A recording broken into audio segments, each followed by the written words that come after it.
Good afternoon, Elder Justice Warriors. It is wonderful to have you back with us on this April day. My name is Nicole Howell. I'm the Executive Director for Empowered Aging and a 21-22 Health and Aging Policy Fellow.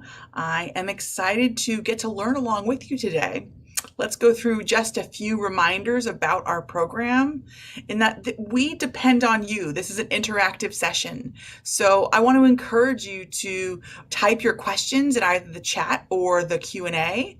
And a way to get started is right now, go ahead and drop in the chat your name and maybe what you do in the elder justice framework and why this topic is of interest to you. Of course, we also have closed captioning enabled. You can access that by selecting it on your toolbar. And we also have an ASL interpreter provided by California Department of Social Services. As a reminder, we meet here every Thursday, the third Thursday of every month from 12 to 1. We are going to be taking a pause next month. We'll be back in June for World Elder Abuse Prevention Awareness Day. As a reminder, we would not be here without our generous sponsors such as Kaiser Permanente, the Archstone Foundation, and John Muir Health. And of course, our planning partner, California Department of Social Services. It's also a great time now to start marking your calendars for June, which again is World Elder Abuse Prevention Awareness Month, and talking about what you're going to do in your community to commemorate this important day. Now, we've had a lot of conversations over the last 2 years of this webinar series, and something we've always sort of come back to is the challenging aspect of when an individual who's experienced a crime does not have a place that they can live safely.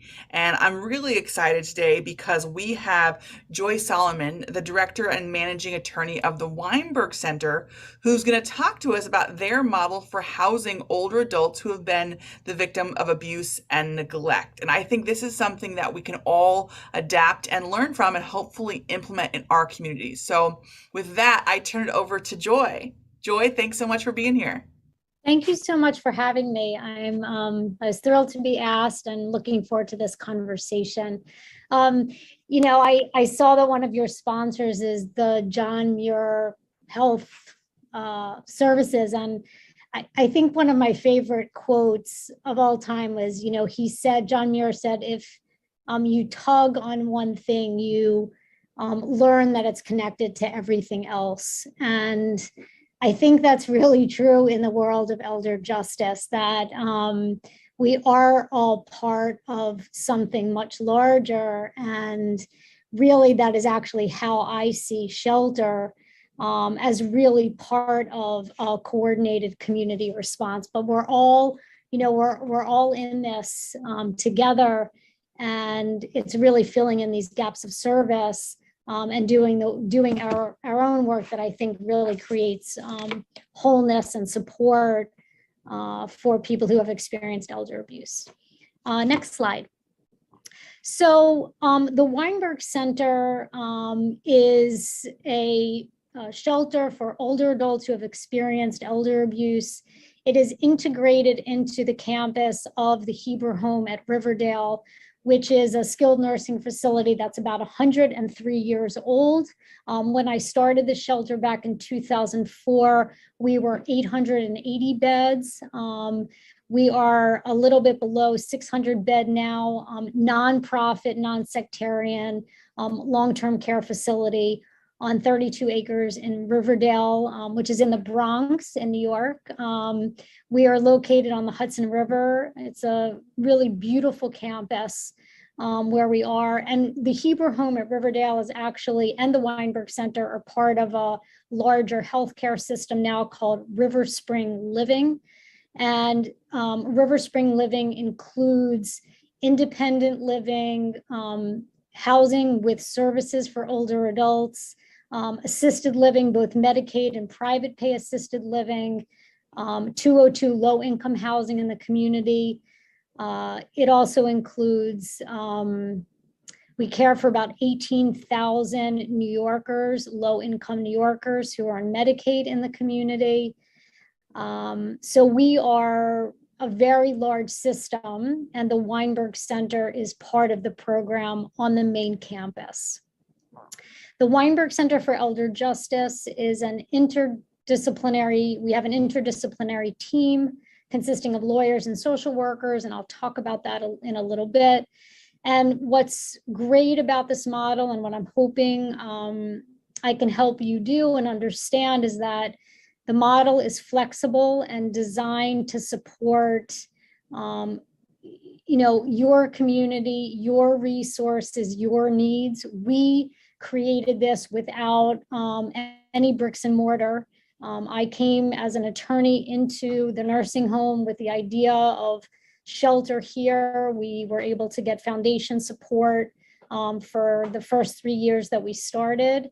And so the shelter itself is integrated into our skilled nursing home.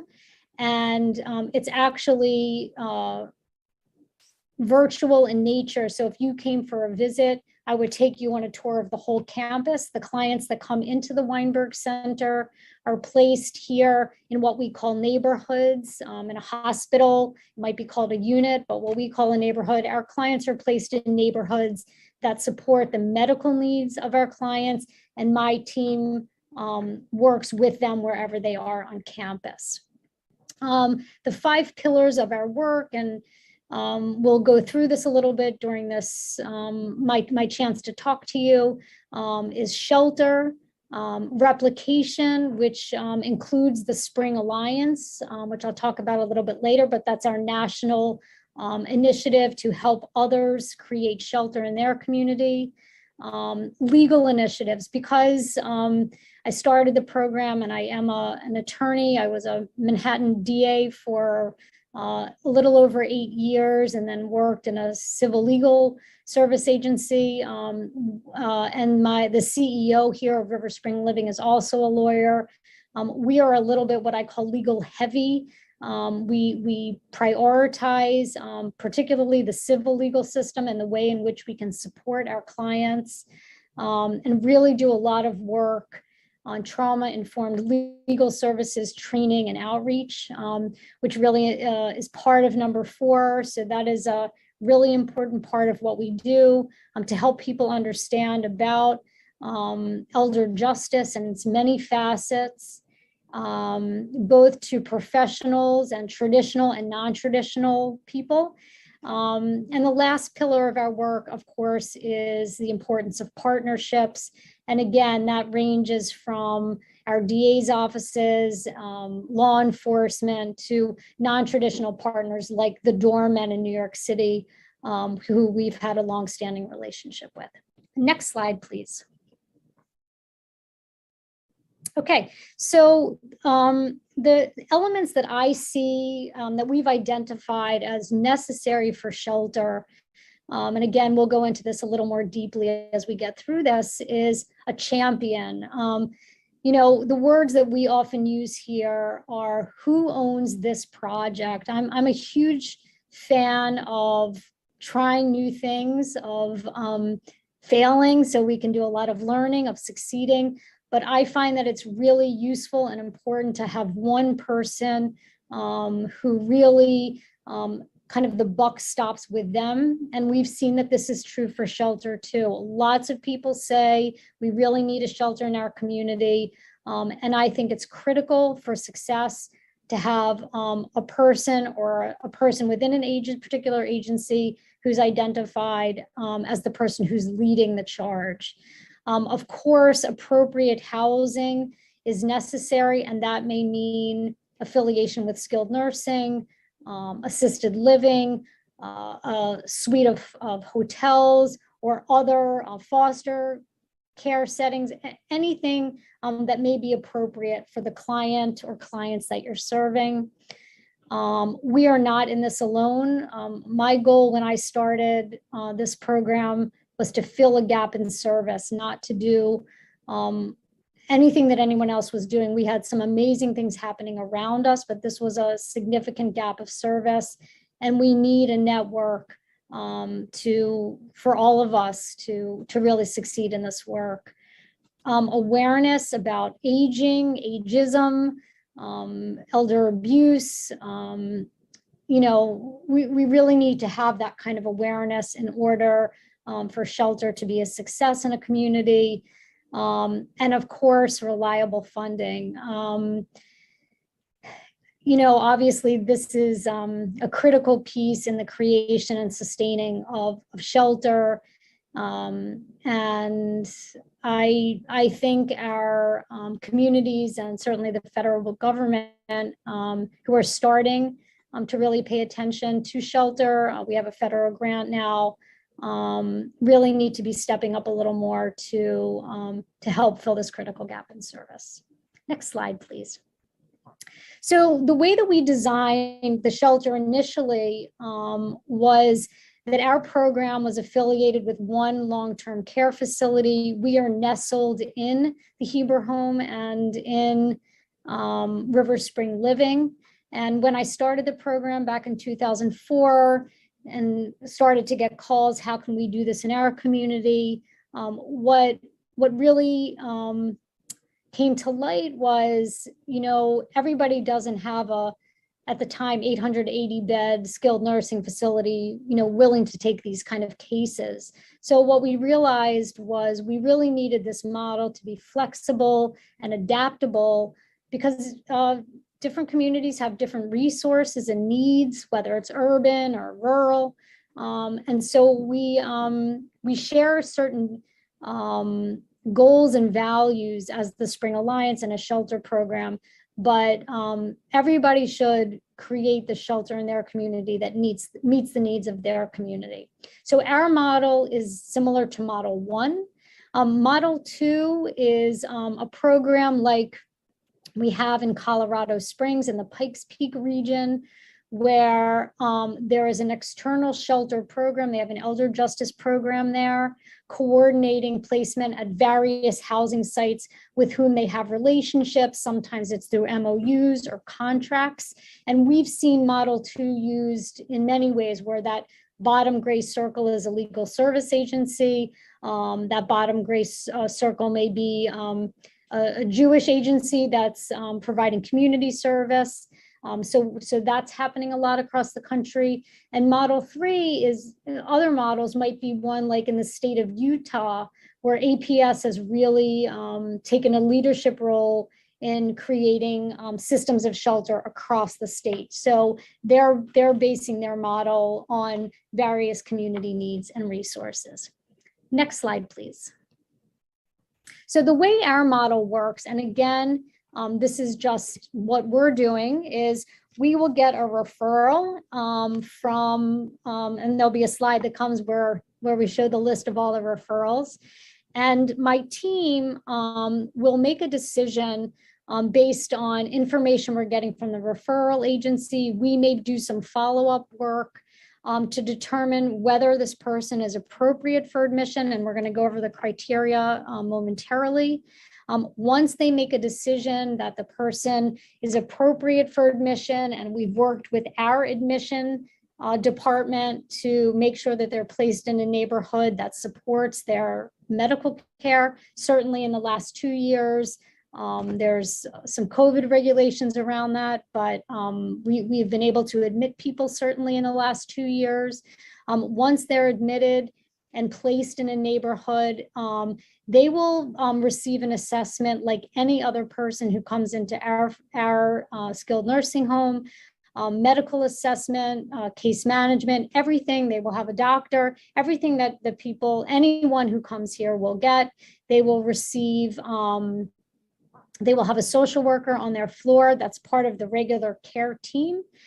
And in addition, they will receive trauma-informed social and legal services from members of the Weinberg team. So those are all the services that they need around the abuse and the impact of abuse. And our goal from admission to discharge is really determining what is it that this client wants, where do they want to go, and can we make that happen for them? So right away, we're thinking about how can we discharge them into a safe place. Next slide, please. So these are the general criteria that we have for admission. The older adult must be 60 years of age plus. It's been rare, but it has happened where a person may be 58 or 59, and that's their chronological age, but because of comorbidities or other significant medical problems, that they may be really appropriate for the kind of services we can provide in skilled nursing. But remembering that the average age here is 89, we do tend not to admit anyone under the age of 60. The person must be experiencing one or more type of abuse or is at serious risk of abuse. We do not take referrals from family members or older adults themselves. We only take professional referrals. And so if a non-professional makes that call, we will have them reach out to either an agency or law enforcement or someone else who can do some of that initial vetting, make sure that this is really what's happening, and then have that professional make the referral to us. The person must be in need of shelter and agree or have their guardian agree that they can be here, brought to the Weinberg Center. And we have an initial 2-week no visitation period where there's no contact with really anyone. On occasion, we make exceptions if there's a family member who has, lives far away or has not really known about what was going on. But generally, we do have a 2-week no visitation policy to really let our client start to feel a little bit of safety, start to understand what is going on, and sometimes actually to determine maybe that there's more than one person who has caused harm. So those are our general criteria. Next slide, please. So you can click a little bit more. These are generally our referral sources. And you can see that this really covers the gamut of community-based agencies that are working with older people. And this list of referring agencies continues to grow, but these are generally where we're getting our referrals from. Next slide. So this is just so you can see from, I believe this was from 2021, kind of where our referrals are coming from. The majority that year were coming from hospital. Next was Adult Protective Service. We have had a long and really healthy and wonderful relationship with the New York City and Westchester County Adult Protective Service areas. That's our catchment area. So we have a lot of people in that catchment area. And you can see also social service agencies are also, providing a lot of referral sources for us. And CVAP is Victims Assistance Program. So that's one of our through Safe Horizon, which is a victims assistance program. So this is where our referrals are coming from. Next slide. So of course, an important question is, how do we get paid? We will accept clients regardless of their ability to pay, but certainly if we can secure payment, we try.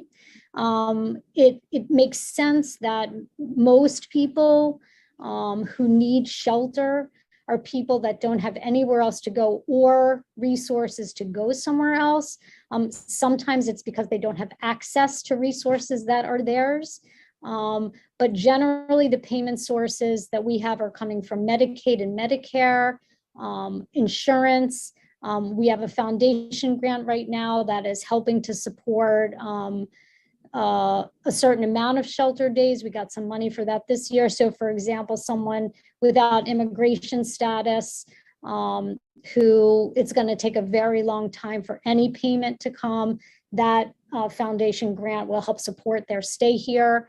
We do get some city, county, and federal funding currently. We have some private funders who support the program, and we do an annual legal breakfast to raise money for our legal team. Next slide, please. So the team, the Weinberg team, has really grown over the years. And again, it's different depending on how big your shelter is, what the work you're doing there is. But our team is an interdisciplinary team consisting of attorneys, licensed social workers. We've had a public health specialist for the last 3 years, which has been an amazing addition to our team, particularly around helping us use and collect data in a particular way. We have a case coordinator, and we are always having legal and social service interns who are coming with us on a pretty consistent basis, which has also been great. Next slide. So just in terms of the legal team, they are providing for our clients direct legal services in all the various courts. And in other shelters and other programs, you know, in the Spring Alliance, they may be outsourcing the legal work that clients need or partnering with others, but in our model, we are providing the legal service. We sit on multidisciplinary teams in all 5 boroughs of Manhattan. And we also run the Westchester County multidisciplinary team. Just geographically, Westchester County is right above New York City. And we also sit on a weekly basis in the Manhattan Family Justice Center. And the team is also providing extensive outreach and training with judges, attorneys, and service providers. This past year, we created an elder justice resource guide, which sits with every single judge across all of New York State. And we also became a CLE provider in this last year. We are the only CLE provider, particularly focused on elder justice. That's true in New York. I think it may actually be true in the country, but certainly in New York State.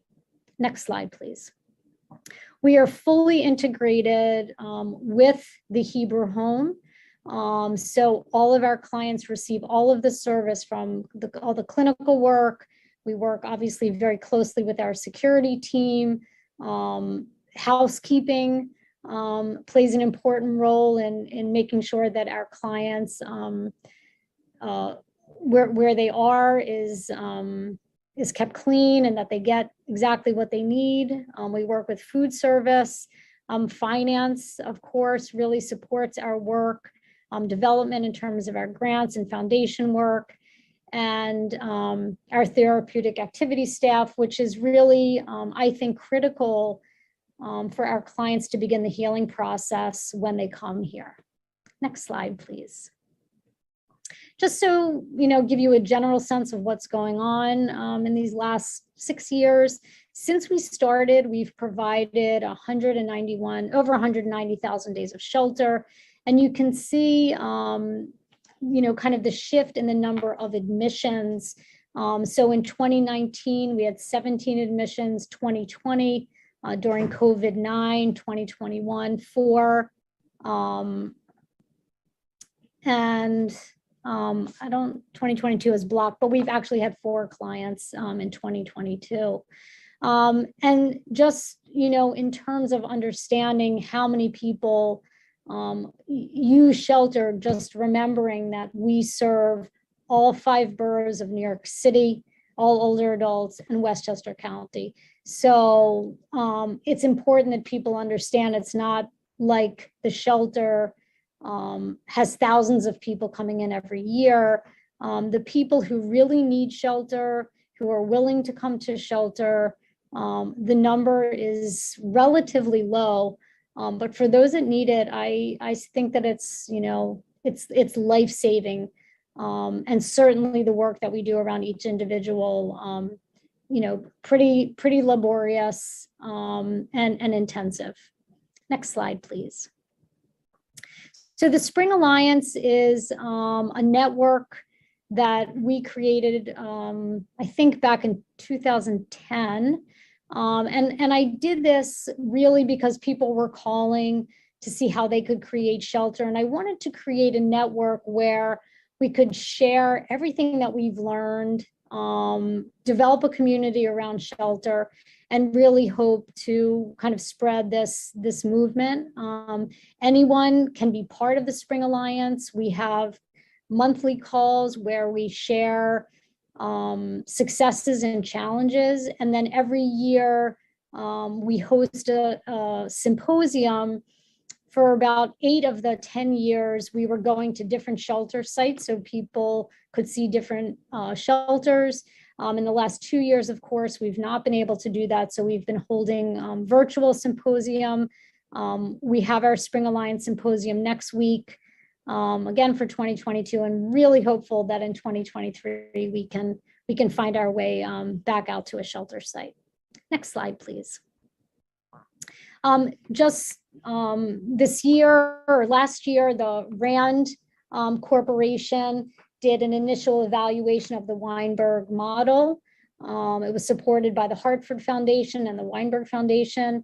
And RAND's result of that shelter model was that that initial evaluation was that the model has huge potential for cost savings. You know, essentially that there is a significant cost when people don't have shelter as an intervention because they continue to use systems, use emergency rooms, APS, ambulance, police, and other interventions that don't really stop the cycle of violence, but that having shelter as an intervention really holds potential promise. So right now, the RAND Corporation is working with the National Institutes of Health to come up with a longer range and more detailed evaluation, which we are hoping we will get started in 2023 or early 2024.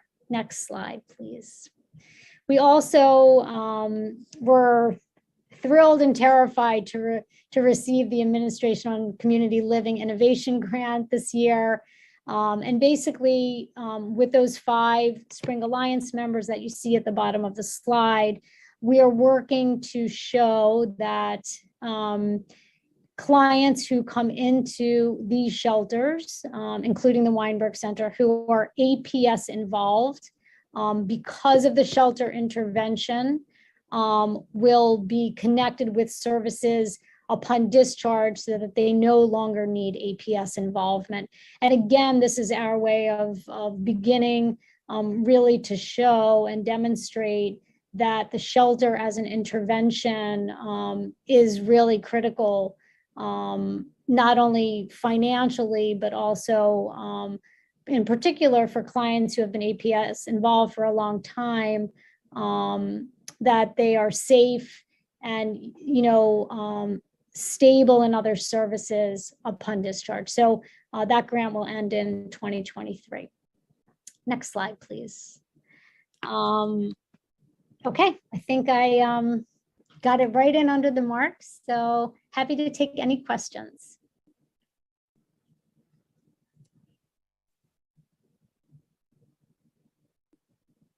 And we have a lot of them. Thank you, Joy, for going over that. I appreciate it. Want to encourage everyone to drop your questions or thoughts or reflections in the chat or the Q&A. I know that this is something that we all deal with in our communities, and so I'm sure we should have lots of them. You know, Joy, I just wanted to start out with my first job in the nonprofit community was for a shelter that worked with families who were experiencing homelessness. And so for me, this issue resonates and has a lot of thread through services for older adults. I think what I've learned is that it's not just about home, it's about the inability to rest. That our older adults who are either homeless or who are in abusive situations, they are never able to turn off. They are always on guard, and they sometimes have had a lifetime of struggle, and so can really be kind of armed up against their service providers who really want to help them. So my first question is, you said, you were very clear, this is a collaborative, cooperative model. And so how is it that you get your clients to agree to come to this facility? I would think that there might be some really negative connotations. So what's kind of your process around that? I think that, you know, it's a great question and pretty multifaceted. I think there is some resistance, and part of that has been made worse through COVID. I think part of it is somewhat unfair. And like anything, I think there are amazing skilled nursing homes in this country and are much needed. And there are ones that aren't so great and really need to either be shut down or to be supported. So I think that is something that might make an older adult who is in need of shelter say, oh, do I really want to go there? Part of what we do is explain that this is temporary, that what we can provide is this holistic support, wraparound services. So when you come here, actually, I think rest is so critical as part of the first step in healing, that we're going to take care of your food and you're going to get food preferences. We're going to take care of your OT and PT if you need that. You're just going to go downstairs or someone's going to come get you. Your doctor, like everything's going to be here for you in an environment where there's lots of other older adults and the professional staff is trained. And many of them really like working with older people. So it's a really different kind of environment. And the goal is, and we start talking about this right away, is what do you want? What would you like to see happen? And for many people, that's, I want, the person that's causing me harm, usually a family member, to get out of my apartment so I can go home safely, right? Or my apartment has been destroyed by my friend who moved in and is a hoarder. And so what we say is, when you spend time here, we're going to work with you in a trauma-informed kind of holistic way, and be really taken care of and working with community-based partners to get that apartment ready for you. Or you can stay here until we find you a different apartment if that apartment wasn't yours or not available anymore. Or for some people, actually, who have not really had access to healthcare or medical systems, say, maybe I need skilled nursing. Maybe this is where I need to be, in a place where actually I'm going to be taken care of and my medical needs taken care of in a community of people that's kind of, more similarly situated to me than where I was before. So our goal is really, client directed. What do these clients want and how can we help that happen? And, some people say, I'm not going there because it's a nursing home. Mm-hmm. And that's up to them, so I get that can be a barrier. And sometimes we overcome that in a really great way. Mm-hmm. That was what I was thinking is do any clients get there and then decide, oh, this maybe really is the best place for me. I'm getting the care I need, I'm getting the support, and folks choose to stay within the facility? Yes, and that's something that's always available to them. The rules and regulations have changed considerably in my almost 20 years here. We used to bring, at the beginning, when we started, people of all levels of care were coming, really even people who didn't need much care. And those regulations have really tightened. So sometimes it is challenging for us to take people who don't have any skilled needs. So we may take them into shelter for a limited time and maybe not get paid for them because they need the intervention, they need a safe place to go. And those people might not have skilled nursing as a long-term discharge. But for other people, they may want to stay here, or maybe they came from Brooklyn and they really want to go back. And so we try to find skilled nursing for them there if that's what they're choosing. Mm-hmm. Yeah. Well, and you said you had about 190,000 of sheltered nights provided. Essentially, what was the average length of stay? Do you have any sense of that? Yeah. So our average length of stay is from about 2 months to like 8 or 9 months. Mm-hmm. The longer stays are really about finding housing. That's really often the challenge, or because of delays in the court system, which prevent the person from getting there. That number of shelter days includes clients who have come and been discharged and clients. I think we have one client who's been here for 9 years. So she may still need some Weinberg support, or we're still doing some things for her. So we're including that count in the number of shelter days we've provided. We've got some good questions from our community here. And, we heard so much during the pandemic about the rates of violence in the home against children, against interpersonal violence was really going up. But it sort of maybe looked like from your data that maybe the demand went down during COVID. Do you have any thoughts on that? Or do you think it's just a kind of a lag, or maybe there are fewer people interacting with the healthcare system? I don't think demand went down. What happened, I mean, we were declared essential healthcare workers. So my team has been showing up every day since COVID started. It wasn't lack of demand. It was that so many services shut down.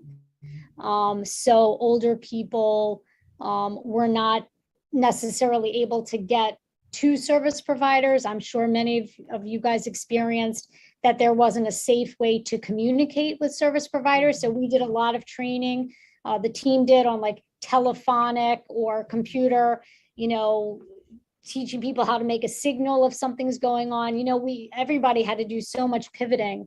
And also, really because of COVID for that, those first 6 to 9 months where we didn't know how was the virus transmitted, we were having difficulty, the discharges from hospitals got very, very complicated. So a lot of that was just really around being in healthcare. But I don't believe that it was because these numbers went down. I am sure that more people experienced harm and abuse and neglect in the last year, older people, than we can even begin to imagine. Absolutely. I agree. Yeah. One of our APS colleagues here asked, what about do you ever get clients that haven't been the victim of abuse, but have been maybe self-neglecting or hoarding, and they receive eviction notices? Do you work with those kind of clients, or have any reflections about how APS and other service providers could provide emergency housing for them? Yeah, it's tricky. We've been pretty consistent in our work to say we are going to fill this gap in service, and we hope we can do 100% for those people, but this is what we are not going to be. One of the things was not to become a homeless shelter. One of the things was kind of recognizing that hoarding is often a psychiatric issue, not necessarily, maybe related to abuse, but not necessarily about current abuse.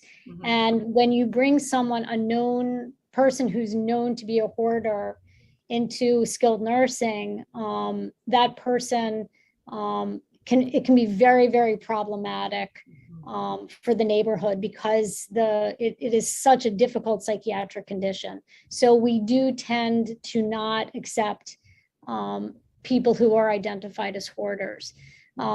So we have, I want to say, we recognize that there's some significant things that we can't do.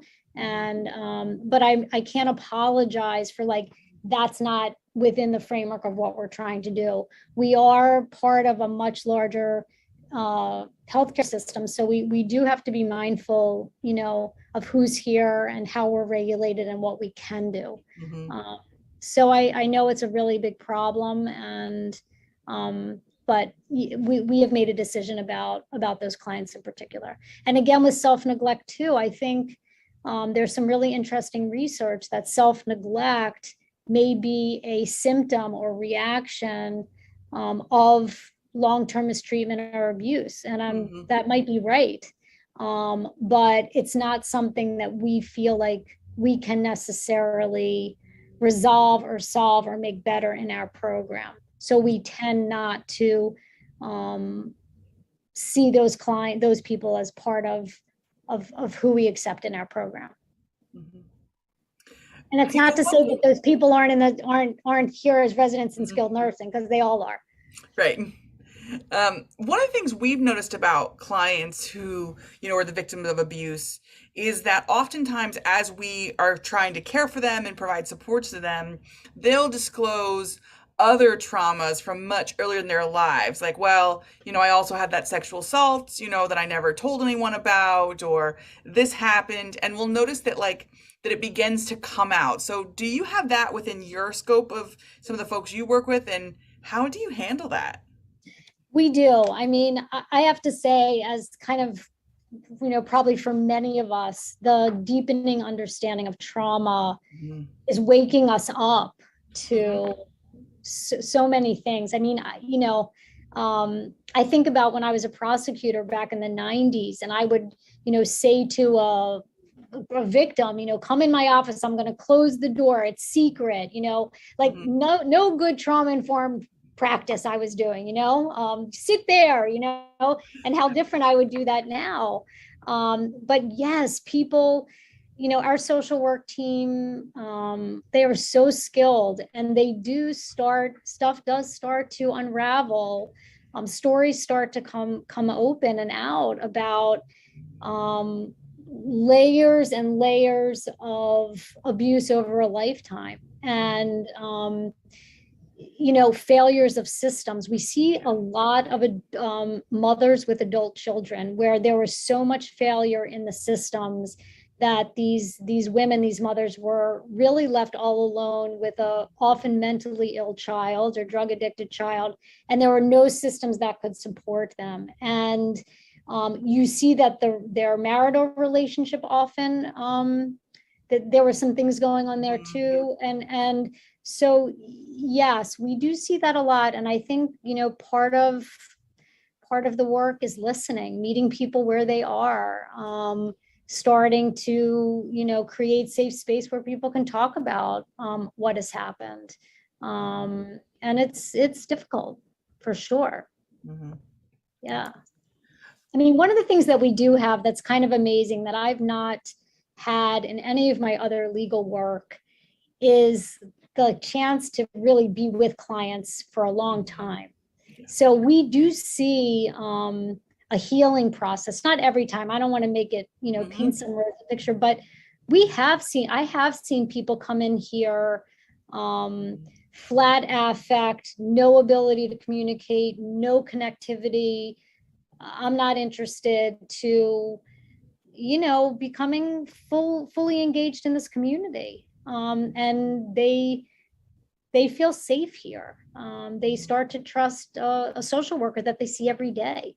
Yeah. Maybe they're here for a year. So relationships um, happen. And what's interesting is sometimes they want to go back to the community. And some of the work and discharge is, you need to remember, when you go back in the community, you got to buy your own food. Like, it's not what you've had here. Mhm. And so we do have a transitional bridge program now where we really help clients for up to 120 days to settle back into community, because we see that transition has been difficult sometimes. So you're telling me that adulting is hard for a lot of people, not just me to go grocery shopping? Like other people struggle with that also? Exactly. I Yep. love to hear that. Adulting is hard all around. Yeah. So I want to get back, I want to talk about that aftercare piece, that bridge program. But before we do, can you chat about the licensing requirements that are applied to your facility? You talked about that a little bit of it. Is it a shelter, a skilled nursing? How do you walk that path? And then adding on to that, when you think of funding source and allocations, is some of your allocation coming around like the healthcare piece, then some of sort of the room and board piece? Like how do you work that out? So I have to say, I mean, I think one of the keys to our success is a CEO who is all about this. This is his legacy.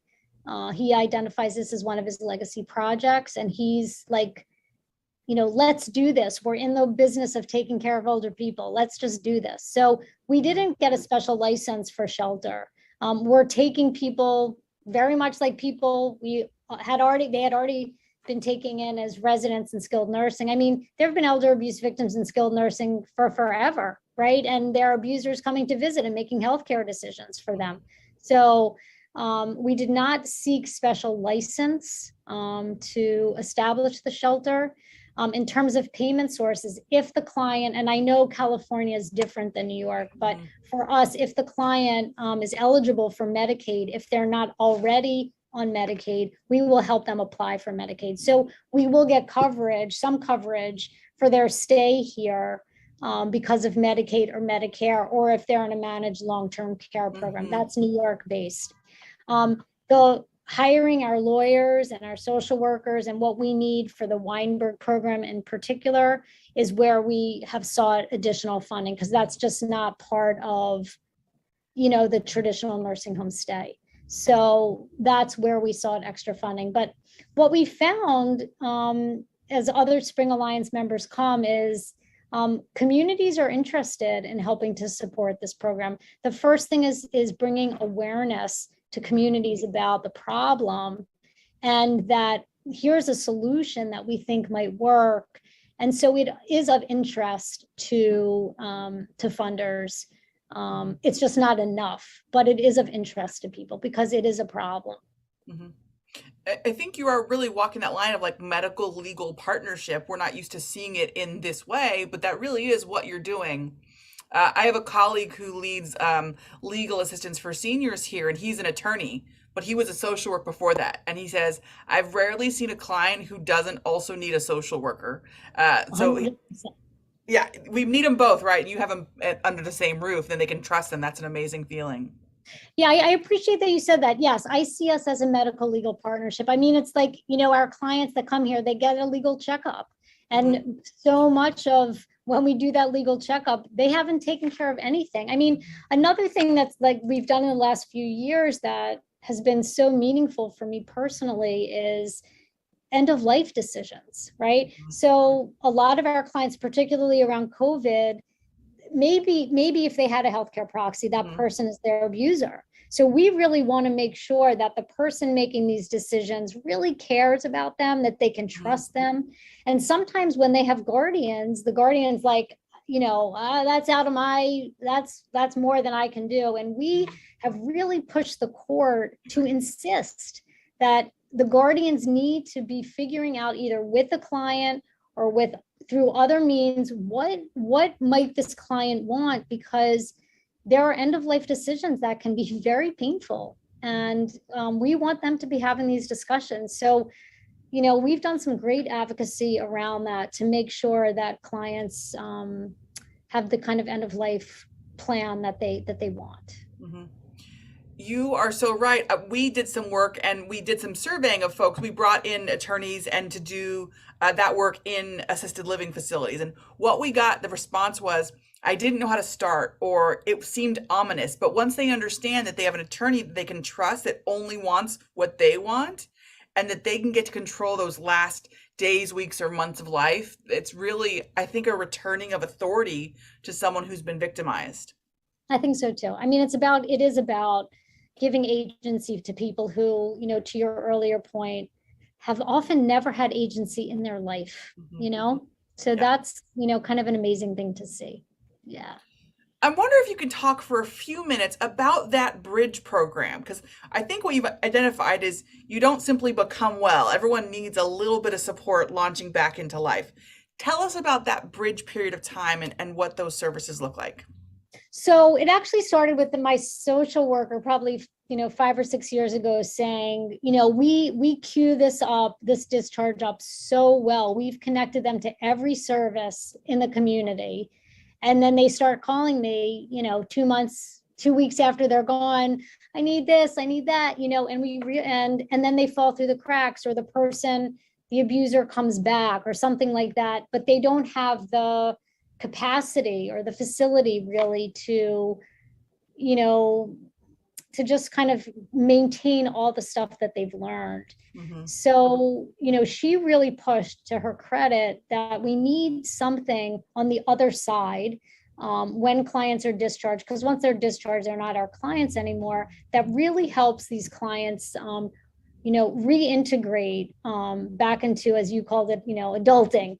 And so that's what that does. We have a social worker who upon discharge meets the clients, visits them. I think it's 2 times a week that she sees them, helps connects them to services, make sure that they're doing what they need to do. Are there any concerns? Things like that, where it's a trusted touch point.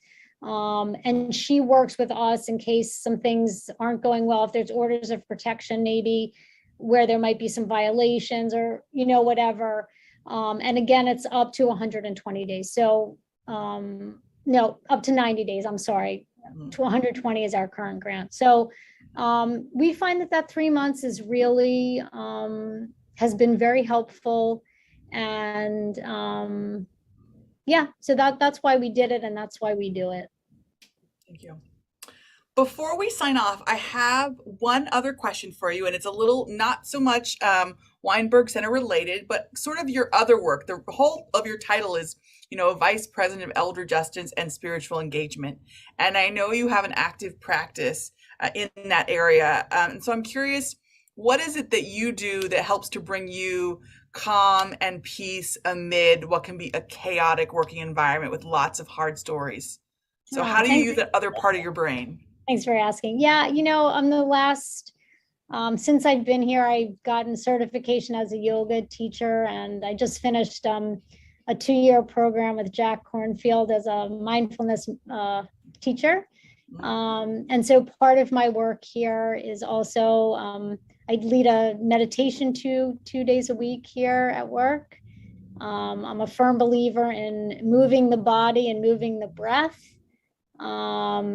And in the last 2 years, also reading a little bit of poetry every day. That has really been a good grounder for me.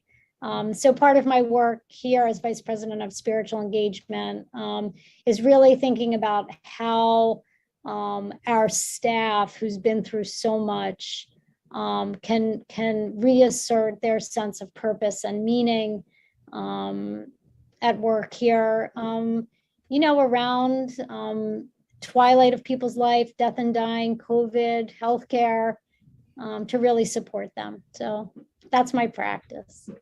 That's beautiful. Well, I hope that will be inspiration for all of us if we've been putting off that self-care and in some sort of regular practice caring for ourselves, that is a call to really come back to that place. And that's how we can best serve our clients.